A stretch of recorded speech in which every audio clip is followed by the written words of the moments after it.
커밍아웃 스토리, 성소수자와 그 부모들의 이야기, 24번째 이야기입니다. 가족의 의미. 제목이 가족의 의미. 나는 성소수자이다.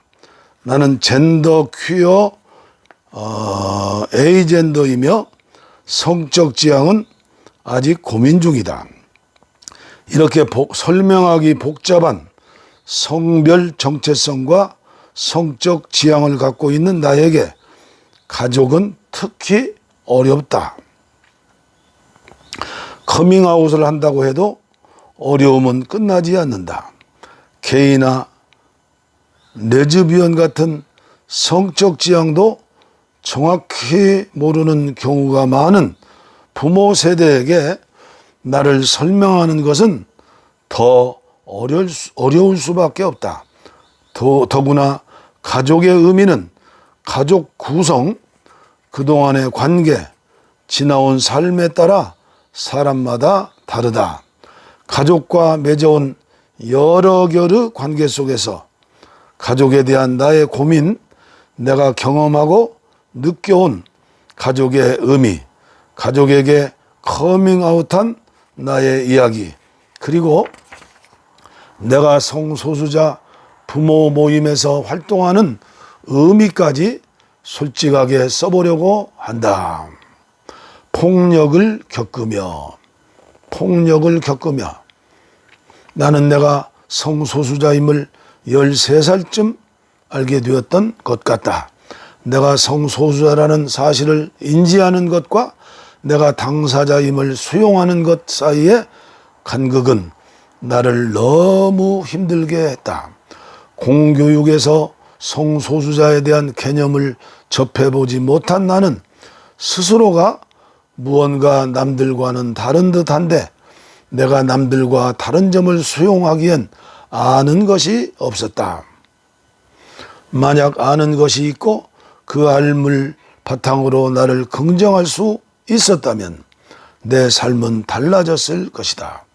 혐오나 폭력, 따돌림을 좀 더 강하게 버틸 수 있었을 것이다. 하지만 나는 와르르 무너질 수밖에 없었다. 청소년기에 나는 아는 것이 전혀 없었고 도움받을 것도 하나 없었기 때문이다. 나는 여성스러웠다. 여자아이들과 노는 것이 편했다. 교실 뒤편에서 공기놀이를 했고 축구보다는 피구가 좋은 수다스러운 남자아이였다. 싸움을 해도 머리채를 잡고 싸우는 그런 아이였다. 그런 나는 자연스럽게 따돌림을 당했다. 너무나도 유치하게 말이다. 지금 돌이켜보면 다양성, 다름, 차이를 어떻게 존중해야 하는지, 나와 다른 이들과 어떻게 공존해야 하는지 배운 적 없는 우리가 스스로 상처를 받고 누군가에게 상처를 주는 것은 당연한 일인지도 모른다. 나는 청소년기, 정확하게는 중학교 2학년 무렵부터 고등학교 1학년 때까지 따돌림을 당했다. 따돌림의 이유는 여성스럽다, 게이다라는 것, 그것뿐이었다. 동성애 혐오성, 퀴어 혐오성, 괴롭힘이었다. 이때의 일들은 지금의 나를 만든 결정적인 경험이 되었다. 학교 폭력을 당했고 당시 만난 청소년 인권 활동가를 통해 페미니즘을 공부하게 되었고 다른 성소수자들과 만날 수 있었다. 그러면서 나의 정체성을 점차 깨닫게 되었다. 하지만 많은 것들을 공부할수록 내 정체성을 할수록 학교 생활은 더욱 불편해졌다. 교사들이 이성의 중심적인 이야기들, 남성적이지 않다고 가하는 폭력들, 게이를 비롯한 성소수자들을 희화화하는 말들이 더욱 아프게 다가왔고 나는 너무 숨이 막혔다. 나는 믿고 지내던 교회 친구에게 나의 성적 지향과 학교에서 느끼는 숨막힘을 토로했다. 그러나 그 친구 역시 내 감정과 고민을 잘 이해하지 못했다. 성소수자에 대해 배운 적도 없고 교회에서는 동성애를 죄라고 말하고 있으니까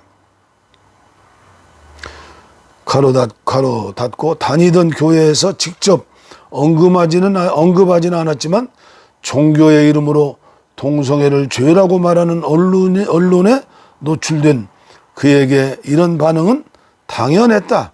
친구도 나를 챙겨주고 싶었을 것이라고 생각한다. 내 이야기를 듣고는 어떻게 나를 대해야 할지 몰라 고민했을 것이다. 아끼고 오해 깊던 사람이 동성애자라고 밝히며 그동안의 세계관을 파괴하는 충격을 이겨내기엔 지식도 경험도 부족했을 것이다. 그래서일까? 그는 자신의 부모에게 내가 동성애자임을 알렸다.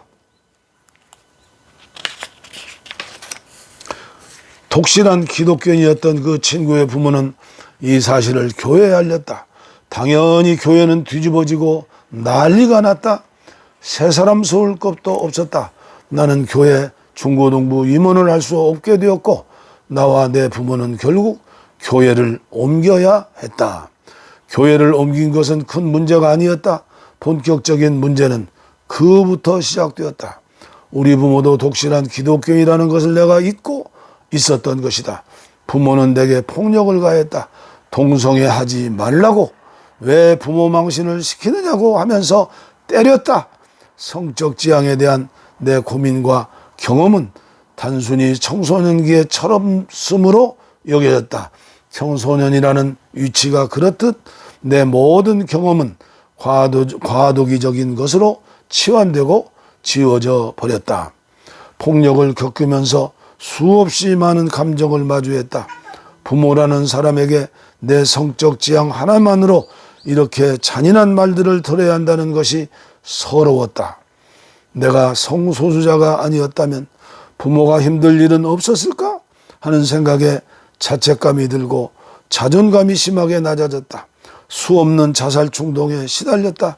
이 경험이 트라우마로 남았는지 내가 성소수자라는 이유로 혐오의 대상이 될 때면 그때의 기억이 떠오르면서 나의 자존감이 또 다시 무너진다. 나에게 가정폭력은 정말 중요한 사건이었지만 이후 대학 입시를 앞둔 고등학생이 되니 자연스럽게 모든 것이 잊혀져 갔고 마치 그런 일이 일어나지 않았던 것처럼 지냈다. 서로가 버티기 위해 모든 것을 잊어버린 것처럼 말이다. 청소년기의 억압과 그로 인한 불만도 있었지만 내가 겪은 학교 폭력과 가정 폭력은 현재 나의 삶과 지향을 만드는 데 있어 결정적인 사건이었다. 폭력을 겪으면서 너무나 당연히 가족과 멀어졌다. 대학 입시를 2번이나 치른 뒤 나는 가족을 떠나기로 했고 5년가량 자취를 하다 재정이 다 떨어져 지금은 다시 가족과 지내고 있다. 부정과 혐오를 당하는 마음. 부정과 혐오를 당하는 마음. 폭력을 가한으로 가족들은 나에게 동성애나 성소수자에 대한 이야기, 가정폭력에 대한 이야기는 하지 않았다. 그냥 아이가 착해서 세상에 관심이 많고 사회적 약자, 소수자 인권운동을 한다며 착한 아들로 나를 보고 있었다. 부모에게 내가 확실하게 커밍아웃한 것도 아닌데다 부모도 잊고 싶은 기억이니 그렇게 생각하는 것이 편할 것이다. 하지만 답답했다. 내가 성소수자인 걸 말하지 못하고 왜 이성애자인 척, 착한 인권 운동가인 척 하며 가족들의 비위를 맞춰야 하는 걸까? 하지만 가족과의 관계가 다시 폭력과 혐오로 바뀔까 두려워 아무런 이야기도 하지 못한 채 답답한 마음은 골마갔다. 나는 마음의 준비를 할 수 있는 충분한 시간을 부모에게 주었다고 생각했다. 하지만 이 역시 나의 오만이었다. 나는 자취를 하면서도 부모에 대한 최소한의 예의를 지키기 위해 주요 명절에는 부모를 방문했다. 그때마다 굳이 아버지는 성소수자 인권을 비롯한 인권 담론을 입에 올렸다. 2016년 추석 친인척이 모두 모인 자리에서 아버지는 총선이 꽤 지났음에도 총선 촛불 등의 이야기를 하셨고 그 가운데 어쩌다 기독자유당 이야기가 나왔다. 기독자유당의 주된 슬로건이 반동성애라서 이야기가 그 방으로 흘러갔다. 나는 너무 화가 났다. 내 어린 시절을 기억하지 못하는 것일까? 내가 당사자인 것을 이렇게 쉽게 잊어버리고 당사자를 앞에 두고 상처를 주는 행동을 하시는 건가? 짜증과 억울함, 답답함이 뒤범벅되었다. 그러다 순간 결심을 했다. 나름 인권운동 활동가라는 정체성을 갖고 지내온 내가 무엇이 두려운가? 그동안 나는 당사자로서 스스로 수용하고 나를 지지해주는 많은 이들을 만났다. 언제까지 당사자로서 인권활동을 하는 사람이 아닌 착한 이성애자, 인권을 위해 쓰는 이성애자로 인식되어야 하는가? 나를 이렇게 배려해주지 않는다면 관계를 완전히 끊어도 좋다는 생각이 들었고 즉흥적인 분노로 그 자리에서 커밍아웃을 해버렸다. 하지만 결국 망했다. 나의 복잡한 정체성을 제대로 설명할 수 없었고 나도 준비가 안 된 터라 나를 그냥 게이라고 말해버렸다. 그것은 모든 친척들이 있는 밥상에서 말이다. 나는 즉흥적 커밍아웃은 정적을 만들어냈다. 그 정적은 나에게 공포였다.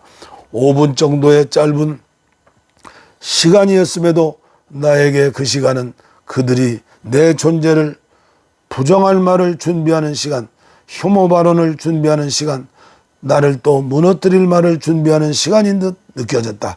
나는 그 자리를 뛰쳐나왔다. 그리고 집에 가면서 2번이나 토하고 말았다. 2017년 조기 대선을 지나면서도 아버지는 동성애를 비롯한 성소수자의 이야기를 꺼냈다. 아버지와 나 사이에는 문재인 후보의 나중에 사건이 화두가 되었다. 나는 소수자 집단에게 공당의 대선 후보의 발언이 갖는 의미, 그 사회적 파급력에 대해 설파하며 더불어민주당이 아닌 정당에 투표하였다고 이야기했고 아버지는 성소수자 인권보다 중요한 게 얼마나 많은데 성소수자 이야기냐며 나를 꾸짖었다. 적폐청산, 박근혜 지우기가 시대정신이라고 하면서 말이다. 그러면서 당신은 동성애가 싫다고 반대한다고 이야기했다. 지난 추석에 커밍아웃한 뒤 내가 느낀 무서움은 역시나 과잉된 감정이 아니었다 보다. 이렇게 또 혐오 발언을 마주하게 되니 말이다. 동성애를 반대한다는 말을 당사자인 나를 앞에 두고 하다니 우리는 설전을 하느라 3시간이 넘는 동안 맥주 한 병과 양꼬치 3개밖에 먹지 못했고 나는 화가 나서 아버지와 헤어지자 집으로 왔다. 가족에 대한 기대, 가족에 대한 기대. 이런 최악의 상황을 거듭 겪었음에도 힘들거나 경제적으로 어려워질 때 가장 먼저 생각나는 사람이 가족이었다. 나는 이 사실을 끝까지 부정하고 싶었지만 결국 인정했다.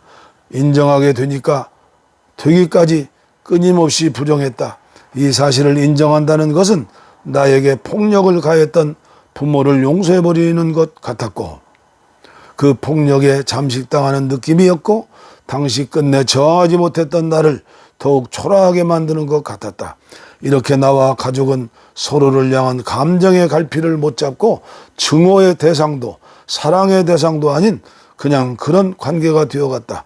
가족은 많은 이들에게도 그렇겠지만 나에게 정말이지 더욱 애증의 대상이었다. 성소수자에 대한 혐오가 넘쳐 흐르는 대한민국 사회에서 대학이라는 공간도 교회라는 공간도 어느 하나 내게 편한 공간이 없었다. 그런 상황에서 가족마저도 포기하고 싶지 않았던 것 같다. 한국 사회에서 가족이라고 얼마나 다르겠냐만 나에게 남은 마지막 아군이랄까? 세상에서 환대받지 못하는 나의 존재를 그나마 인정받을 가능성이 있는 집단이랄까? 그래서 가족한테 끊임없이 뭔가를 기대하게 되었던 것 같다. 성소수자 부모 모임 후 실무진 활동도 이런 일말의 기대감으로 시작했다. 부모와의 화해 가능성을 찾기 위한 행동이었다고 말할 수 있을까?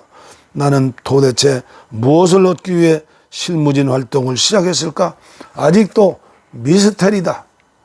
부모 모임은 이름에서 알 수 있듯이 가족주의적인 면모를 일면 가지고 있다. 부모와의 화해, 낭만, 가족이 함께 인권운동을 하는 것 등 처음에는 부모 모임에 호기심으로 방문했다. 나에게는 이토록 끔찍한 부모인데 왜 이런 모임이 있을까 궁금했다. 이 궁금증은 여전하다. 아니, 내 안에 뭔가 답이 있는데 계속 부정하고 있다. 나는 정기 모임에 참석하는 당사자들의 이야기를 들을 때마다 그들의 생각이 나와 같을 것이라고 생각한다. 부모에 대한 애정에도 불구하고 가장 가까운 사람, 나의 역사를 아는 사람이 지지자가 되어 주었으면 하는 마음이 아닐까 하고 말이다. 양보와 변화, 부모 모임에 나오는 부모들을 보면서 나의 부모도 바뀔 수 있다는 희망을 갖게 되었다. 이전까지는 부모가 나에게 가한 폭력들만 기억에 남아 부모의 변화 가능성을 부정했다. 실제로 어머니는 조금씩 바뀌고 있는 것 같다. 그 미세한 변화, 엄마의 50년 삶을 깨어가는 변화가 보이기 시작했다. 언제부터인지 내가 아는 성소수자 인권활동을 옹호해주고 무직행사라는 귀여운 이름으로 부르면서 내 활동에 관심을 가져주었다. 여자친구 있느냐는 등의 이야기를 삼가고 동성애 관련 공부도 하시는 것 같다. 우리는 이렇게 서로 양보하고 서로 변화하고 있다. 때로는 그런 말을 듣는다. 자녀로서의 나의 성소수자로서의 나를 구분해야 한다고. 그리고 성소수자와 비성소수자라는 구도가 아니라 자녀와 부모라는 구도에서 부모들을 조금 기다리고 이해해 줄 필요가 있다고. 그렇지만 자녀이자 성소수자라는 정체성이 구분될 수 있을까? 혐오가 판치는 이 사회에서 가족한테라도 기대고 싶은, 가족한테 기댈 수밖에 없는 사람에게 그런 구분이 잘 이루어질 수 있을까? 성소수자 자녀로서 나에게 가족이란 이러한 의미다. 나의 존재를 부정하고 폭력을 가했음에도 불구하고 다시금 인정을 바라고 매달리게 되는 사람들, 그리고 그 인정 투쟁에서 다시금 고통을 지불하게끔 하는 사람들, 뿌옇게 떠있는 애정들로 가득 차서 선명히 보이지 않는 관계. 나의 고민도 변화했다. 과연 내가 부모에게 요구할 수 있는 것은 어디일까? 어디까지일까? 라는 질문으로 말이다. 자녀이니까? 당사자이니까? 서로를 사랑하니까? 잘 알지 못하는 부모를 위해 다정하게 말하고 잘 설명하고 기다리라는 요청을 때로 받곤 받는다. 하지만 그 사랑의 방향이 언제까지 나에게서 부모로 향해야만 하는 것일까? 부모는 커밍아웃 과정에서 자녀를 위해 능동적으로 무엇을 해줄 수 있는 것일까? 이런 질문들을 갖고 앞으로 부모님과 더 많은 이야기를 해보고자 한다. 언젠가는 성소수자 부모 모임에서 함께 활동도 해보고 싶다. 그리고 지금이라도 나에게 말을 건네준 어머니가 고맙다. 혐오 세력이 만든 왜곡된 정보가 아니라 그때그때 드는 감정이나 궁금증을, 나의 호대한 호기심을 나에게 대한 가장 잘 알고 있는 나에게 물어봐 주시니 말이다. 나에 대해서는 내가 말하는 게 그나마 정확하니까.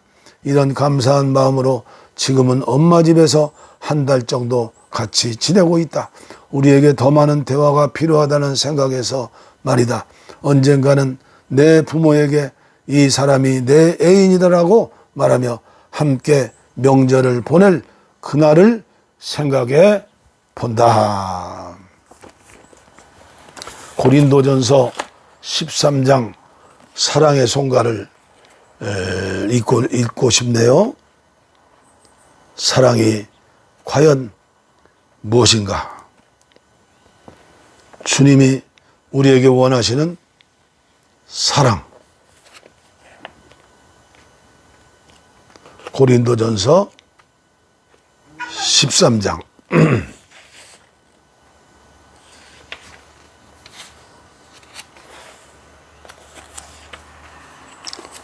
사랑의 길, 유진 피터슨의 메시지 성경입니다. 고린도전서 13장.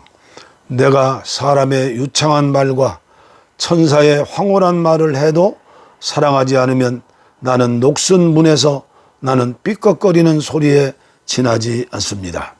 내가 하나님의 말씀을 힘차게 전하고 그분의 모든 비밀을 드러내고 모든 것을 대낮처럼 환히 밝혀도 또 내가 산에게 뛰어올라라 명하면 산이 그대로 뛰어오를 만큼 믿음을 지니고 있어도 사랑하지 않으면 나는 아무것도 아닙니다.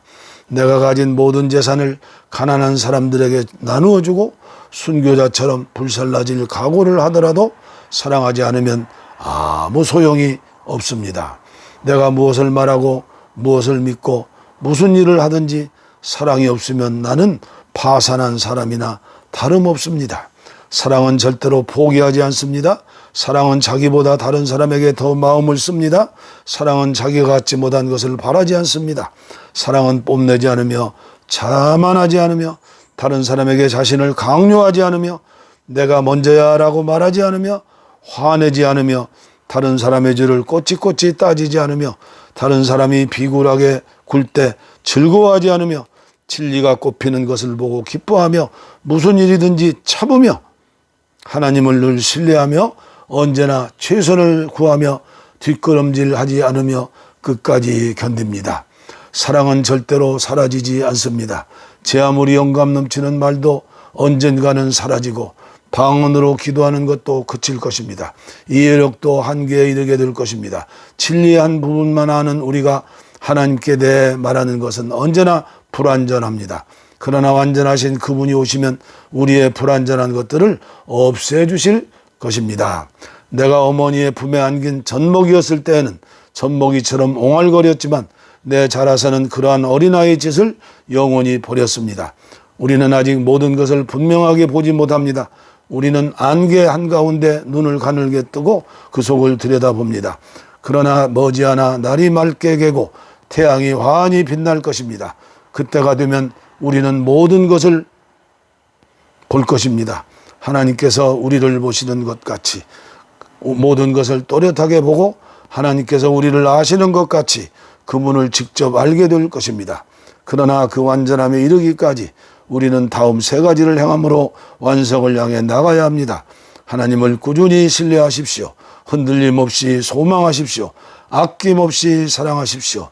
이 세 가지 가운데 으뜸은 사랑입니다. 아멘.